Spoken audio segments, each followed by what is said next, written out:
सलाम अलैकुम नाजरीन, मैं अथर खान यहाँ ताज कृष्णा होटल हैदराबाद में इंडिया एरोस्पेस एयर शो की प्रेस कॉन्फ्रेंस में मेरे साथ है mister Roger Sperry, regional senior vice president international sales. Hi Rogers, welcome to our show. Thank you very much for being here. Thank you very much. We'd like you to, give some brief information about what exactly is going to happen during the show and how many countries or how many companies are going to participate. Can you please, brief? Well, basically, every company in the world is participating in this show, from the large airliners to the general aviation products. Anything like Bombardier we have in Toronto, I think, like companies like that. Can you name a few? Yeah, Bombardier, Dassault, Gulfstream, Cessna, Hawker Beechcraft, Boeing, Airbus, all the big manufacturers will participate in a show like this to develop the Indian market.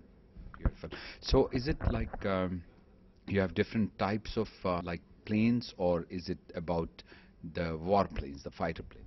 No, it's all about commercial airplanes. At this show, there may be a fighter airplane there, but very doubtful at this show. Most of it is general aviation. So you have most of the key people here who are going to participate already in our city, Hyderabad. They will participate, and this is about business aviation, and it's a tool to build the economy and to grow the Indian economy.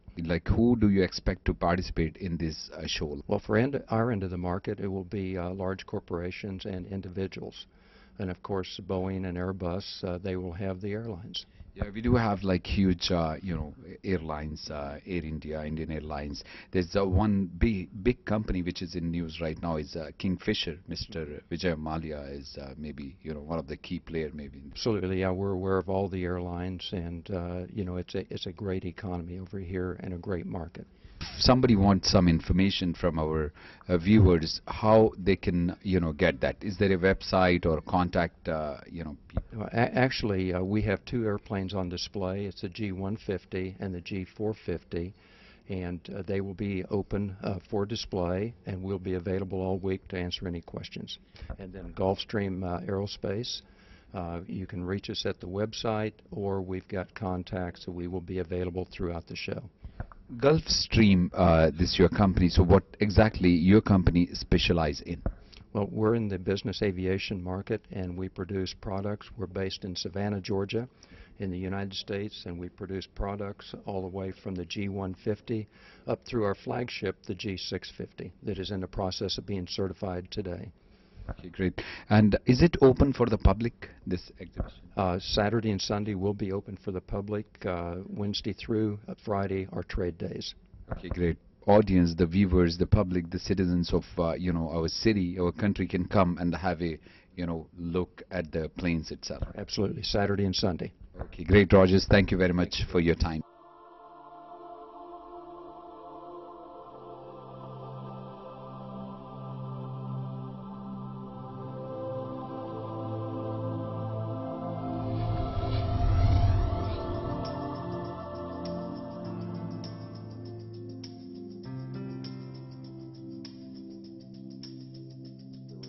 Several people coming that got tied up in traffic, but thank you very much for coming. It's very much appreciated. All of us at Gulfstream are very proud to be at this air show. India continues to be a very important market for us. I've got about 20 minutes of formal presentation. I'd like to introduce a couple people here at the table. Jason Akavenko. I think a lot of you know Jason. Jason is a regional vice president of sales that covers this region. Jason has been coming to this region now since about 1998. So he's very familiar with the market here. We're very fortunate to have someone like Jason representing our product. Next, I would like to introduce Derek Zimmerman. Derek is vice president of product support and materials. Derek and his organization are responsible for positioning our spare parts and materials worldwide. Jason and I rely a lot on Derek and his organization to make our job a lot easier in selling airplanes.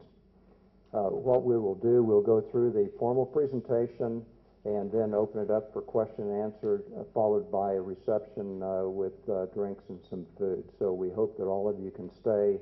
And again, thank you very much for coming. If you take a look at the region that we're talking about, all of the Asian region, the Asia Pacific region, is a very fast-growing part of the world for us.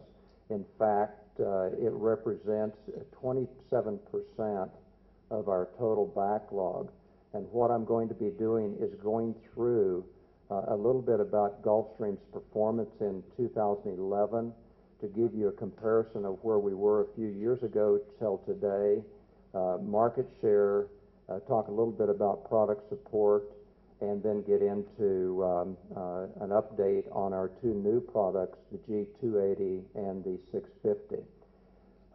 We continue to expand product support worldwide, and that becomes, as I said earlier, a very important piece of our business. And when I get into this and go through the numbers in product support, I think it will show you how much money and time and effort we spend in supporting our products.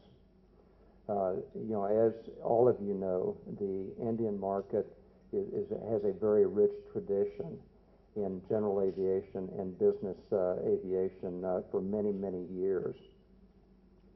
If you take a look, I'm going to get into some of the revenues that we had over the last few years. But just to give you a little bit of background, Gulfstream is a division of General Dynamics. General Dynamics is a public company located in Virginia in the United States. Three divisions are mainly defense-oriented. Gulfstream is part of the aerospace group. Jet Aviation, that is a service company, and they also do completions for other manufacturers and other wide-body manufacturers, represent the aerospace group. They were acquired in November of 2008. So if you take a look at the numbers, in 2011 we had right at $6 billion in revenue for the aerospace group, and you can see that this has increased steadily over the last few years. So we're very pleased that we continue to grow, and especially in 2008 during the downturn, we continued to invest in the infrastructure, the product support, and this has led us into much better times.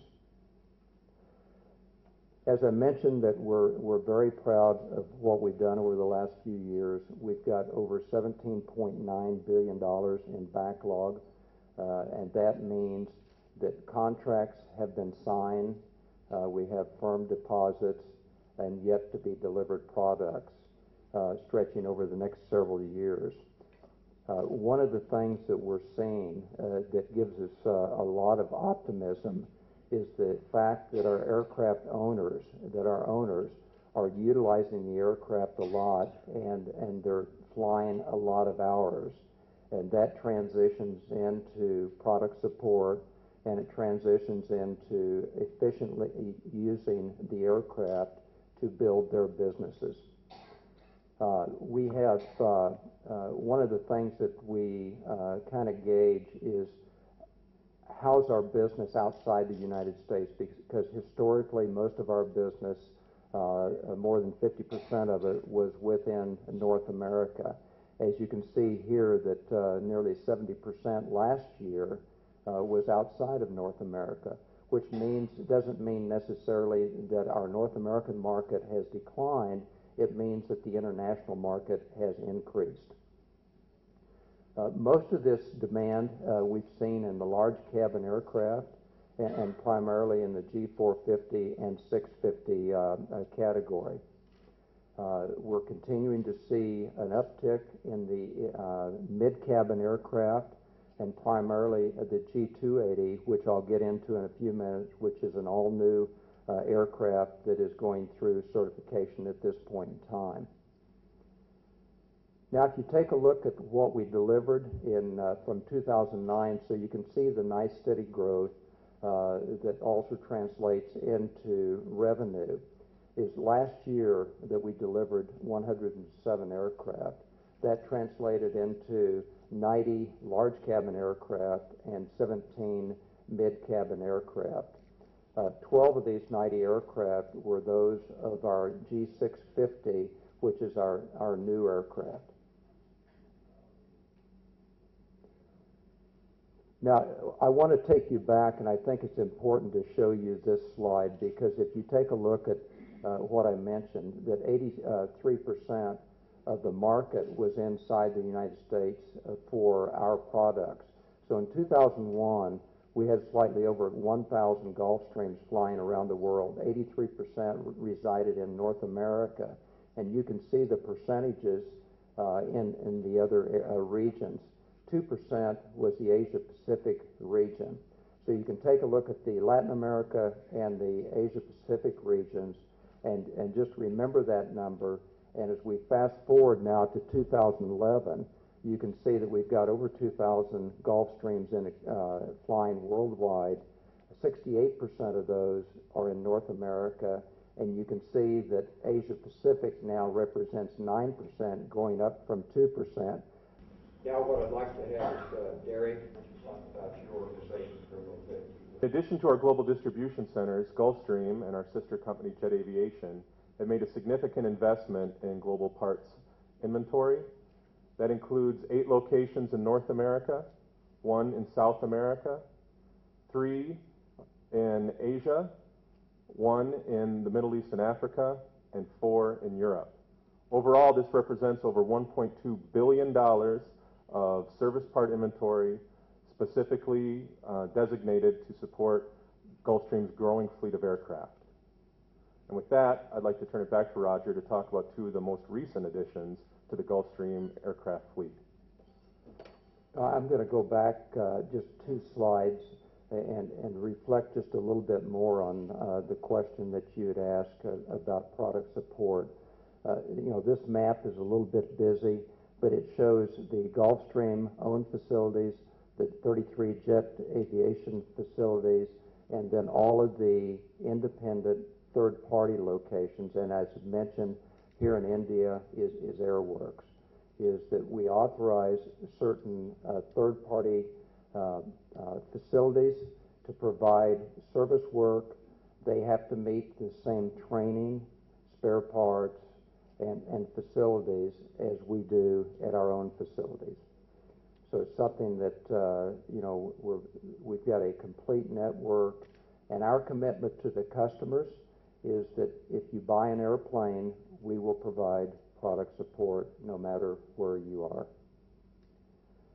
Now, what I'd like to get into is just to give you a quick overview of our products. And I'll mention that out at the airport, beginning tomorrow, we have a G150, which is our entry-level product, and then the G450 on display. And it's 2 airplanes that do extremely well in the marketplace. But if you're out at the air show any this week, please come by. We would like to give you a personal tour of both aircraft. Purpose-built business jet in existence, and it is also the fastest civilly built business jet in the world. That a couple of milestones is that it has a range of 7,000 nautical miles of range, and that's unrefueled range. We've already started pilot training of the flight simulator, which flight crews go through to get their certification. Training has already started at Flight Safety International, and this will show you part of the facility where the G650 is produced, that all of the testing, flying has been done on the airplane. All of the ground testing has been done. We delivered 12 green aircraft in 2011. And what does that mean, green aircraft? That's aircraft that we have flown off the production line and that now are undergoing interior configuration for the customer. As I mentioned, the G650 has a range of 7,000 nautical miles, and that translates into almost 13,000 kilometers. at a speed of 0.85 speed of sound, and then at 0.90 speed of sound has a range of 9,260 kilometers. As I mentioned, it is the widest purpose-built business jet ever built, and we're very proud of the fact that we've taken over 200 orders on the aircraft to date. Now, if you take a look at what is the range translate out of Delhi, for example, and the outer line, which is this line, is 0.85 Mach speed of sound, right here. So you can go from Delhi to either coast of the United States nonstop. The inner line, circle here, is 0.90 speed of sound.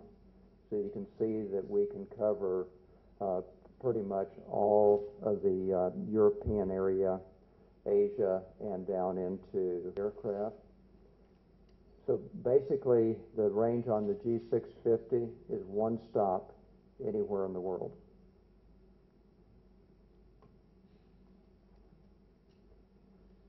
The G280, which is a super mid-cabin aircraft that we received CAAI provisional certification in December, and just a week before last we received the FAA provisional type certification. All the testing has been done. It's on almost a parallel course to that of the G650. They project what the range, takeoff distance, flying speed will be. When we announced the airplane, we projected the numbers. Going through certification, we found that the aircraft actually exceeded the numbers that we promised our customers. The range is 3,600 nautical miles. That's 200 miles greater than that we projected. And it will operate off of a less runway, which means that it's available for more airports to fly in and out of. So the range is greater and the takeoff distance is less. And that's always the right side of the curve that you want to be on. And you'll find that the G650, when we projected the numbers at 7,000 nautical miles in 2008 and 5,000 at the high-speed cruise, we were dead on those numbers. The G280 has done extremely well in the marketplace, very well received. It is the largest cabin, again, in the super mid-size category, with a very advanced cockpit, with the auto throttle and the auto braking as standard in the aircraft, which typically you do not find that on a super mid-sized airplane. Likewise, with the G280, that the range it's more of a regionalized airplane, but you've got the outer ring, which is what we refer to as a long-range cruise at 0.80 speed of sound. So you can see that the cities that we can cover, and then the inner range is at a higher speed of 0.84.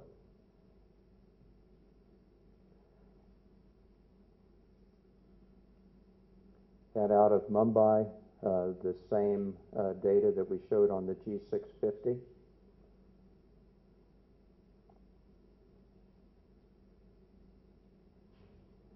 But we're very proud of both airplanes. One of the things that I'd mentioned is that when we project certification, we project certification dates based on an anticipation of a lot of factors that go into certification. And both of the airplane, we said that we would certify in the last half of 2011, and we received provisional certification on both aircraft as we projected. Okay, that is the formal presentation. We can open it up for question and answers. If you've got some, I will call on Jason or Derek to assist me. Yes, sir. When we announced the airplane in November of 2008, or October of 2008, it was named the 250. We changed that last year, and we changed it for some very valid reasons. Numbers in certain parts of the world mean a lot. 250 did not translate well in an important part of the market. So we changed that. Everything is now the G280, and that's the way it's certified. That's the way that it will be known from this point forward. It's a kind of lucky number? 280 could be translated into a lucky number, whereas 250 could be translated in different terms. But if we take a look at the numbers, and a lot of companies maybe will name their products after maybe the range of the aircraft or certain things. We renamed all of our airplanes back in 2001 with the G450, or actually it was a 400 at that point in time, the 500 or the G5. So we've gone to this type of numbering. Can you indicate on what kind of potentials coming up for G650 in India? Well, if you take a look, as I mentioned, that we've taken over 200 orders since we introduced the airplane in March of 2008. We don't specify, we don't forecast simply because we are a public company, and we're very restrictive on that. But obviously, we're here. We're optimistic about the market. We're optimistic about the market with all of our products, not just the G650. Thank you. Has the Gulfstream ever looked at the possibility of developing supersonic business jets? We've done some work in the supersonic area. We continue to take a look at that on a regular basis. We received the patent for a sonic boom suppression system, which is a probe that extends. We've done quite a little work in that area, and that's one of the things that, in order for anyone, not just Gulfstream, to go forward with a supersonic airplane, it doesn't make sense to only be able to fly it supersonic out over the water. So in order for someone to go forward, that has to be proven, and then there has to be a market for it. But we continue to take a look at that. That's not our main goal at this point in time. How much is it from India? If the Asia Pacific is specified about 28%, in that, how much of it is in India? How much is the... we don't specify. We only go by certain regions of the world. Asia Pacific is all lumped together, and we as a corporation only point that out for the Asia Pacific area. Obviously, we're here. Jason's been here since 1998, and he's still well employed, so you can probably guess that he's done well here. Out of the numbers you mentioned, the 84 were in Asia Pacific. Did you mention 20 are from India? No, what I had mentioned that there were 84 mid and large cabin business jets flying that represent mid cabin and large cabin in India. That's of all manufacturers. Gulfstream has 20 of those. Yeah, in relation... in India. Yeah, compared to the global numbers, where you are the clear market leader, this number is slightly skewed. It's slightly less, and some of those may be the fact of mid-cabin. We don't break that out, but if you take a look at the Asia Pacific region as a whole, we've got 175 total aircraft, and we have 48% of the Asia Pacific market share in the large cabin.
Sorry.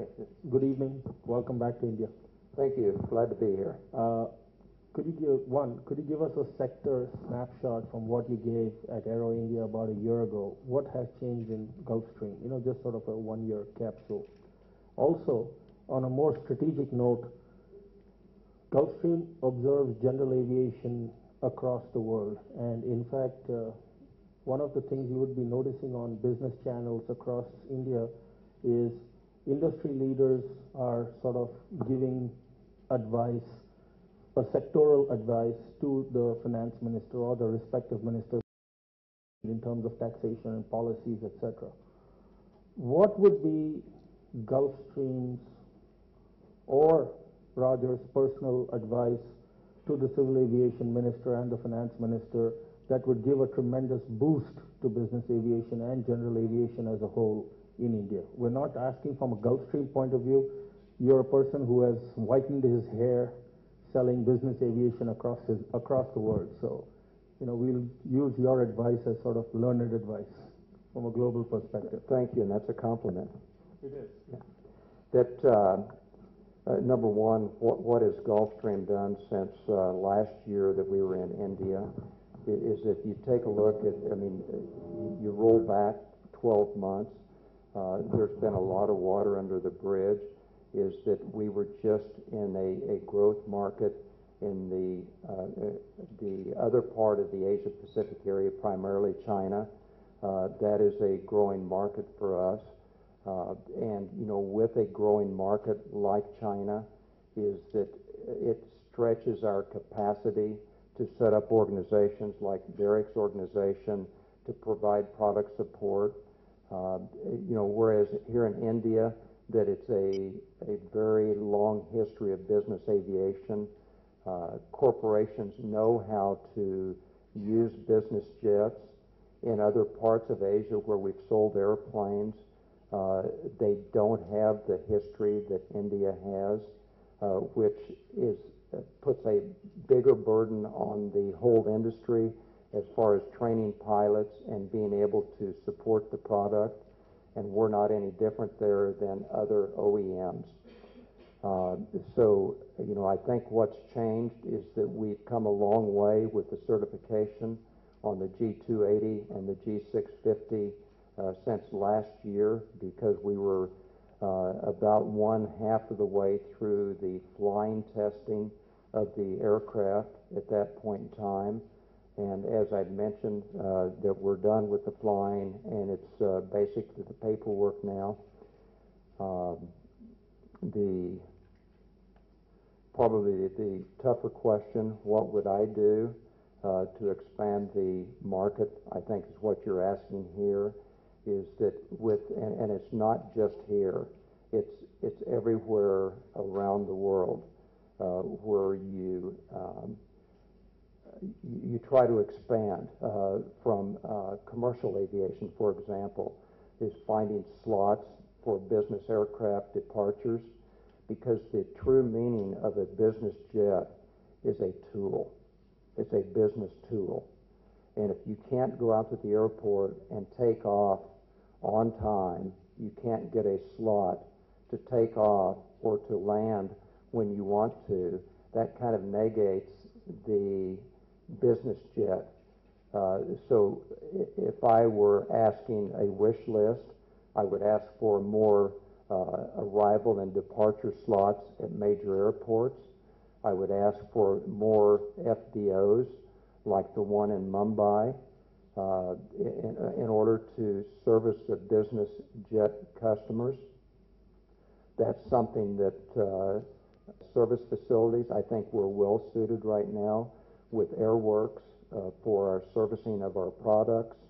We will continue to expand as time goes on there, but taxation is another detriment, and that will be probably corrected over time. Roger Sperry or Gulfstream is not going to solve that issue. It's incumbent upon the Indian officials and the ministries and the business owners to work that out, which I am confident that it will take place at some point in time. Well, as Roger's saying, we wouldn't necessarily say that we'd have all the answers, but we would welcome any infrastructure improvements, any additional infrastructure, any of the support services that help our customers be successful with their airplanes. One of the things that we look at is that we want the corporations and the businesses to be successful. We want to be part of the solution. And in order to do that, if they're flying a business jet, we know that they're going to expand their market share because historically, companies that own business jets operate their companies more efficiently. That is a fact. So we would like to see more corporations do that. But I think that, as Jason mentioned, the airport structure, the more convenient it is, the more people that will operate it. And quite frankly, more business jets will bring more business to India.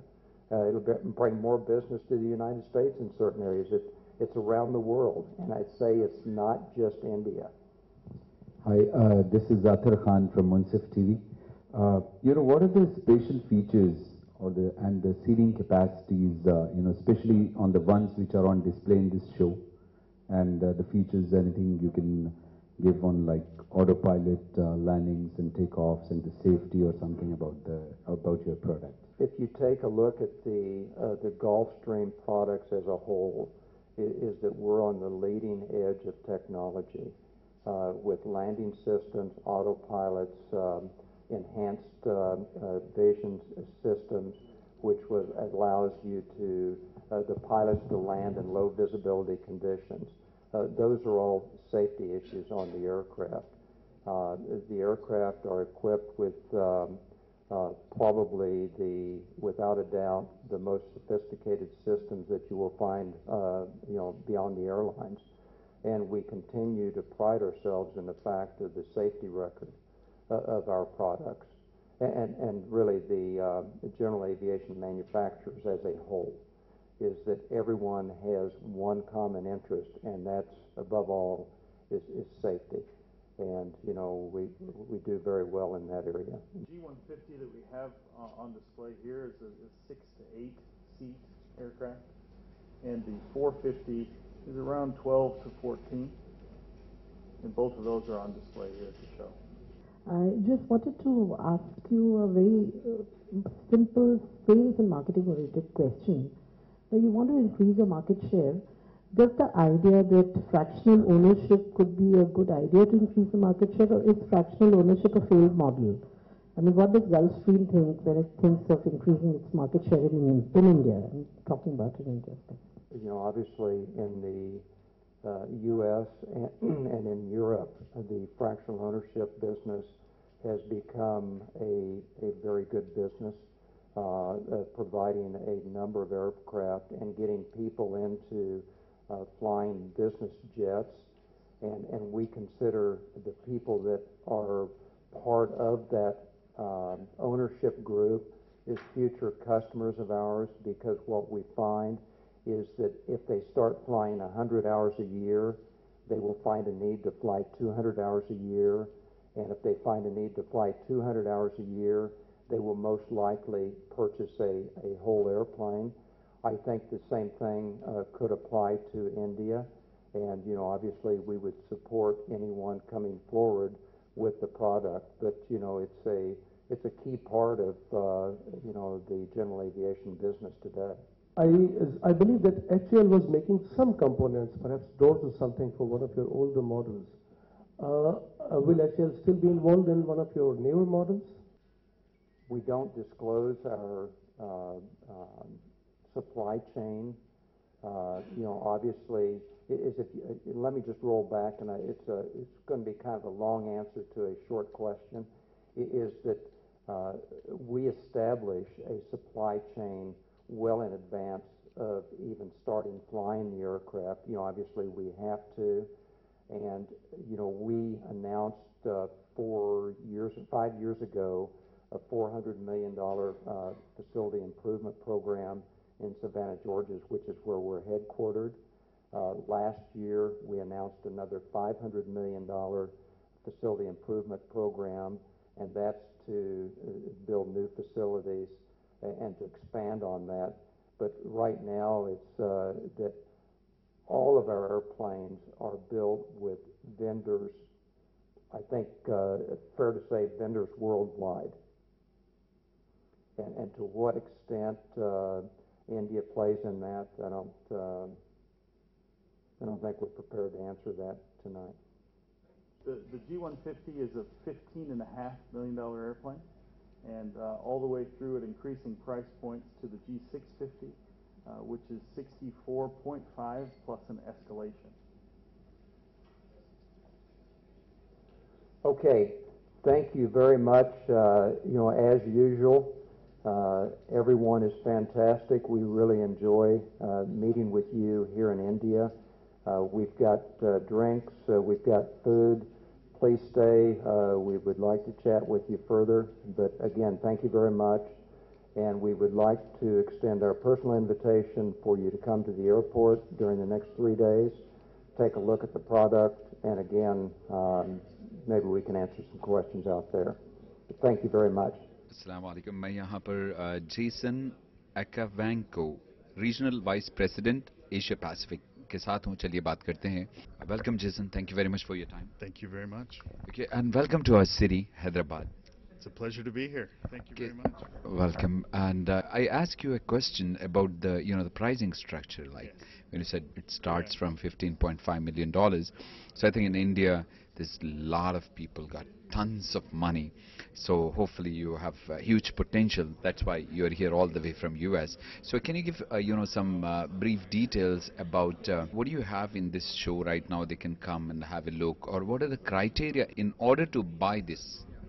Well, we have two aircraft at this show. We have the G150, which is the model we spoke of first, and then we have the G450 aircraft, which is one of the other models that we offer, and both are here on display during the trade days at the exhibition here in Hyderabad. And we are pleased to show those to prospective clients and to customers of ours, to tell that story and to show them how these aircraft can assist them in their business and in their private lives.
अस्सलाम वालेकुम नाजरीन, मैं Athar Khan Hyderabad Begumpet airport में, जहां पे बहुत खूबसूरत planes की एग्जीबिशन चल रही है। काफ़ी companies through out the world, सारी दुनिया की बड़ी बड़ी कंपनीज यहां पर अपने अपने एयरक्राफ्ट्स प्लेन्स लाए हैं बेचने के लिए।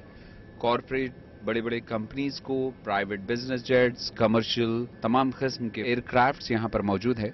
तो चलिए दोस्तों, अभी हम यहां पर Gulfstream, a general dynamic company की फ्लाइट G150 एयरक्राफ्ट G150 के पास ठहरे हुए हैं। This is the flight. So हमारे साथ है मिस्टर बिल रीड, जो senior captain of Gulfstream. तो चलिए दोस्तों, चलते हैं, देखते हैं प्लेन के अंदर कितनी खूबसूरती से ये एयरक्राफ्ट बनाया गया है और यहाँ पे डिस्प्ले पे रखा हुआ है, लोग देख रहे हैं, सारा मीडिया, सारी दुनिया से मीडिया यहाँ पे आया हुआ है इस वक्त। चलिए दोस्तों देखते हैं।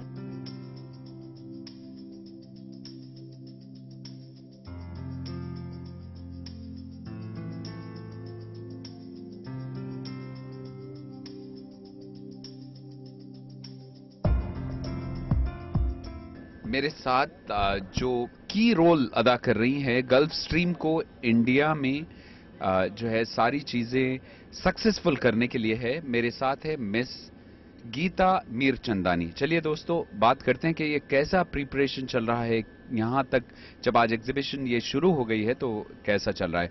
हाय Gita.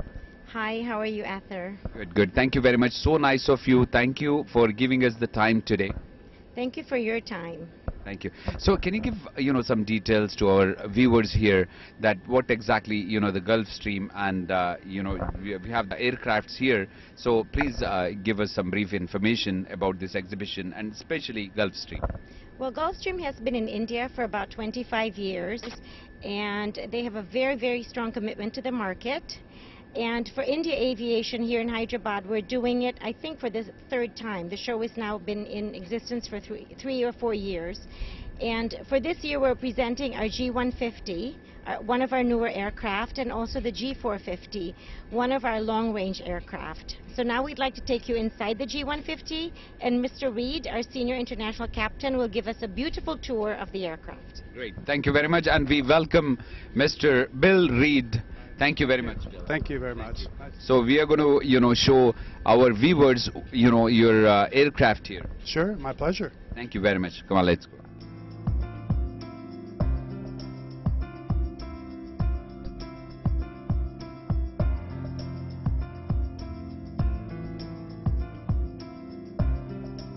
Can you give the information about G150 Gulfstream aircraft to our viewers? Certainly.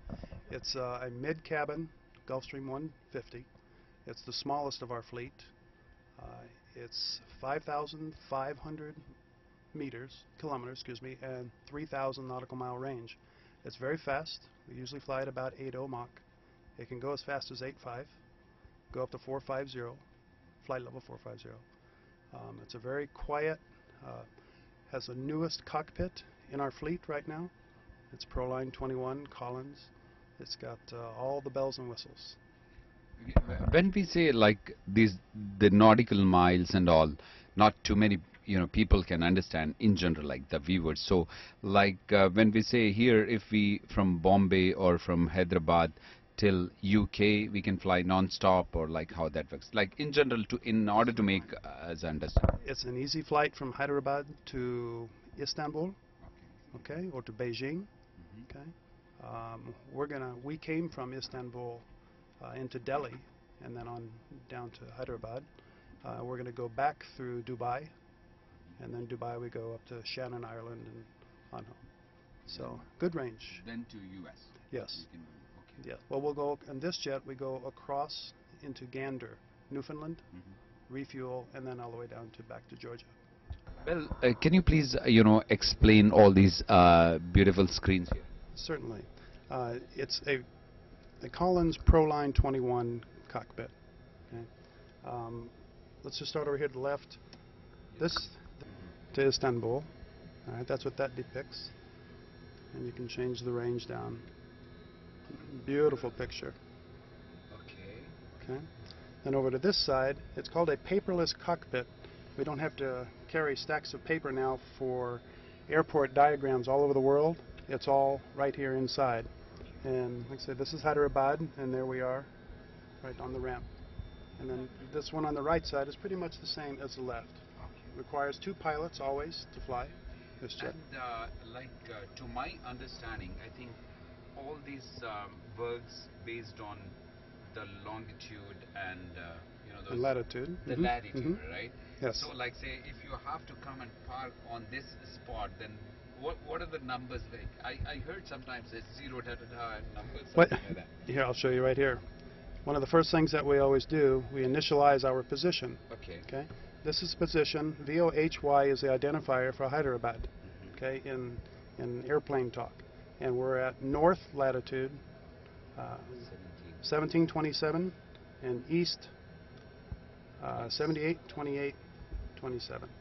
If, like, say, when the control room of any airport ask you to park on Terminal 3 and some numbers, right? 21, Right. 31. Terminal 3, parking spot 14. Yes. Something like that. That's Yeah. right. Well, that diagram would be here, and we can change through these charts. Okay. Okay. I'll show you over here. I can call the charts up on this side also, Okay. and you rotate. There are about 50 different charts from most airports, especially like Mumbai. There must be 100 charts, and they have all the different parking spots will show up there. So then, like, say, once they say, okay, come to number 14, then you put it in and it directs like GPS to... Well, we have dual GPSs in here, and they're always getting the signal from the satellite. Okay. So they're always updating our exact present position. Position. Okay. So they know exactly where we are. And the direction too. Exactly. You put inside these computers your route of flight, okay? And then when the autopilot is on, it will fly that route of flight for you at the speed that you're telling it to and at the altitude and exact direction. Is it possible, I heard, because again, a lot of our viewers will have this question, because we usually, hear in news or something, that it autopilot landings and takeoffs. Is it possible these days? Not in this jet.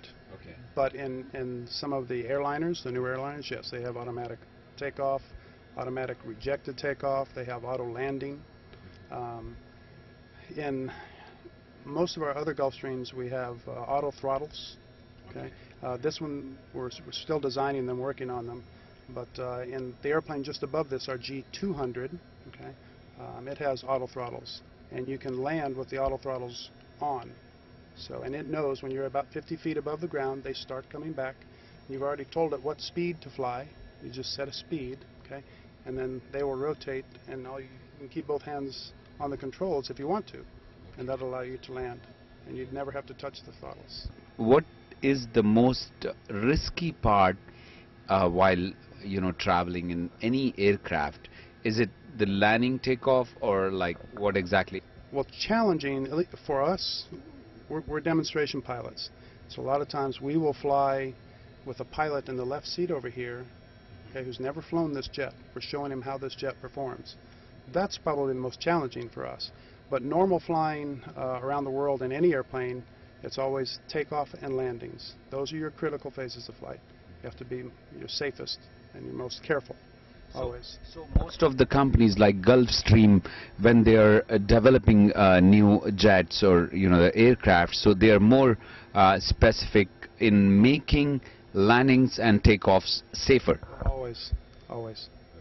So what is the future with the speed? Like there are the jumbos, I heard, like when they land or something, all these glasses in the airport, brakes and all that, they travel at the sound speed. Supersonic. Supersonic. Okay. And I also heard that the direction of air, or like sometimes if you're going to UK is, for example, England is like 7 hours, but when you're coming back to India it's 6 hours. Like how that works? Generally the winds, the way that they blow, they're usually from west to east. Okay. For example, coming from Istanbul to New Delhi, we had about 150 knots of wind behind us, so that's pushing us faster across the ground. Okay. But when you turn around and have to fly into the wind, it slows you down. So. Very interesting. Thank you very much. Thank you, Bell. Thank you.